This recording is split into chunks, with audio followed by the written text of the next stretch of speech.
Today I have a total of 10 cards that we're going to be going over, and these are going to be cards that could possibly go to 2, to 1, or even forbidden. We have a total of 4 cards that could possibly get hit down to 2, 2 cards that could possibly get hit down to 1, and then 4 cards that could possibly be banned in the future. Now, this could be for the next upcoming Forbidden Limited list, or this could be a ban list that comes within the span of the next year or so. So let's not waste any more time and let's get right into it. So the first cards are going to be things that, in my opinion, should go down to 2 and stay at 2, because 3, you see it all the time, 1, you see it rarely, but at 2, it's a perfect balance of, you see it sometimes, but you can see it not all the time. And the first card is Dimension Shifter. Now, we all know how Dimension Shifter is. This is one of the cards that, in my opinion, it is a very powerful card, where certain decks can utilize it, like Pearly, Fluundries, and many other decks that don't really utilize the graveyard that much. But honestly, I feel like that D-Shifter is going to be one of those cards that could get hit in the near future. It just got reprinted in the Rarity Collection, so putting it to 2 would be fair because of what it does. No cards in graveyard. It just becomes a Macrocosmos for the next 2 turns. This can hinder your opponent quite a lot, and honestly, it's definitely a super powerful card. Not ban worthy in my opinion just yet, but we'll see how that goes. Next up is another card that was reprinted in the Rarity Collection, being Pot of Prosperity. This card has had its light shine on it for quite some time, from Blazing Vortex all the way till now, and it just got reprinted like a week ago. So Pot of Prosperity is just one of those cards. It's better Pot of Duality, and it can dig up to 6 cards. Now, being able to dig for 3 cards is also still pretty good. Being able to dig for 6 is absolutely obnoxious, and many decks are utilizing this to their advantage. And honestly, I could definitely see it going down to 2, maybe to 1 one day, but we'll have to see on that. But 2 feels like a better spot to match with Pot of Desires, so we'll have to see what they do with that. Next up is Triple Tactics Talent. This is another card that could possibly go down to 2 or even 1 because of how powerful it is. Pot of Greed, Change of Heart, and Forceful Sentry. So 3 previously banned cards, now 2 banned card and a limited card, all in 1 card, is still pretty broken even till today, 3 years later.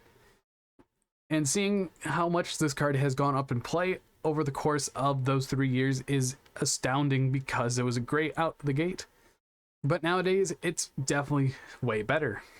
This is one of the cards that you can make your opponent start with 4 cards in their starting hand, or you can get additional cards, or you can take something so you can link it away, or exceed summon for something. So it has a lot of utility, and putting it to 2 feels like it would be the best, even though a lot of people run 2 already. Some people play 3, but 2 is a very good number. So you can even talk about hitting this card down to 1 because it's super impactful, and it can turn the tides of the game quite well. And finally, for cards that I think that could go to 2, but we should see on that, being Evenly Matched. This is a powerhouse of a card going battle phase, end of battle phase, evenly. Do you have a negate? No? Your whole board gets banished. Oh, you have a token? You have to keep the token. Evenly Matched is one of these cards that is a complete blowout if you pair it with other things like Dark Ruler No More, or even on its own, because some decks don't end on a negate. But honestly, Evenly Matched is one of those powerhouse cards. Again, coming out 5 years ago, which is absolutely crazy. It's making me feel old. And just seeing this card, seeing more and more play is very, very cool, because it's just one of those super powerful trap cards that people finally are gravitating towards, because it's a wonderful board breaker. If your opponent stops 2 or even 1 card, you can just go Evenly Matched if you have nothing on your board, and then you could just go off. And next, we're going to be going on to the cards that, in my opinion, should be limited. First off, Kashtira Fenrir, or Kashtira Fenrir, sorry. Edo Pro hasn't changed a lot of names for cards, but that's fine. But Fenrir, I feel like, is one of those cards that definitely should go down to 1 because it can replace itself, and it is a 2-for-1. It could also be a 2-for-3, or a 1-for-3. I mean, it's a very, very powerful card. It's on the scale of things like Dino Wrestler Pankratops, where Pankratops is a little weaker than this card, but still, they do the job quite well. Being able to, for this card to replace itself with another copy of itself is super, super good, but also being able to remove stuff face down is also super obnoxious. Pair it with things like Theosis for Kashtira Unicorn. Kashtira control definitely becomes better. Now, in my opinion, if you put Fenrir to 1, you could definitely put Unicorn back to 3, because losing the power of Fenrir is super huge. And the next card that I think should definitely go down to 1 is Skill Drain, or like I call it, Skillless Drain, where it's just a potent monster negates. In the right decks, this is a very powerful card, and in the right hands, it becomes super scary. I think this is one of the cards that's on this list, even though that I run the outs for it. It still made the list because of how many lab players are at my locals, along with the fact that Skill Drain being able to just negate everything that's monster on the field is pretty oppressive if you're in the losing game state. And now let's get to the cards that should be forbidden. First off, we have Kelbeck, the Ancient Vanguard, but I'm going to tie it in with Agido, the Ancient Sentry. These two cards are absolutely broken, being able to mill 5, but also Agido can allow you to go into a free rank 4 if you summon this card from your hand, and if you have Exchange of Spirit, you could mill 10 cards, while Kelbeck is an additional hand trap, which is very, very good. Now, pairing these in things like Tearlament or even things like Horus Piles are one of those things that you have to be wary of, because these things trigger off the discard of Mseti and King's Sarcophagus.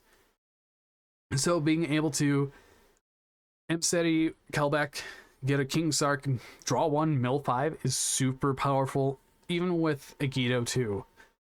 And honestly, all 4 should be here because they're all a type of card that is very, very toxic, being Medora and Keldo. Being able to shuffle 3 things back to interrupt is super good, and it does get super oppressive over time, but luckily they're all at 1.